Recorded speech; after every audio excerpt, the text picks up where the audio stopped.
But first, we're going to drill down on that first trial stemming from January 6th. It is happening in Washington. The defendant, a North Texas man, Guy Reffitt from Wylie. If he's convicted, he could go to prison for decades. WFAA's William Joy traveled to D.C. to cover this case. He's live tonight with what we can expect in court tomorrow, day one of the trial. William?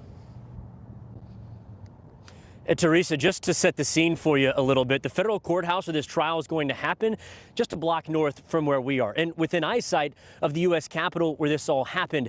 Everybody's going to be watching this trial very closely, not just because it could decide how many of the hundreds of defendants end up taking plea deals, but because it made national news for tearing a family apart. At this hour, our democracy is under unprecedented assault. FBI agents and police have arrested around 750 people from the January 6th Capitol riot. Monday, the first trial begins, and the defendant is a North Texas man, 48-year-old Guy Reffitt of Wylie. Reffitt is accused of taking his rifle and pistol to the riot and fighting Capitol police officers who pepper sprayed him. He was all over the news.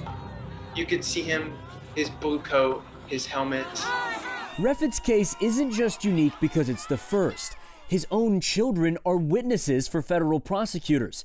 His son Jackson tipped off the FBI. I want people to know how awful this political strain can be on certain people. Jackson and his sister told the FBI Reffitt threatened them when he got back, saying if they turned him in, they'd be traitors, and traitors get shot. He did not mean what he said. His family says he'd connected with extremist groups and is a member of the right-wing militia group, the Three Percenters. The way he's been manipulated into thinking by these extremist groups and what's been fed to him was worrying enough that I don't know what he was going to do next. Jackson is now living on his own. Guy has been in jail since his arrest in mid-January.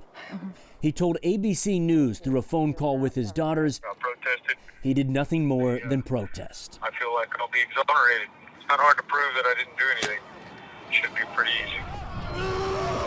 The prosecutors say after he returned, he also bragged on social media about what he'd done in D.C. Their evidence list includes guns, ammo, and supplies, as well as text messages, GPS data, audio, and video recordings. If convicted, he could face more than 50 years in federal prison. The first step in this trial is jury selection. That starts tomorrow. It's expected to take 1 or 2 days, but it could be tough to find jurors here who have an opinion about it. Tomorrow in our continuing coverage here in D.C., we'll let you hear from a jury psychologist on what they're going to be watching for during that selection process. Live in Washington, D.C., I'm William Joy.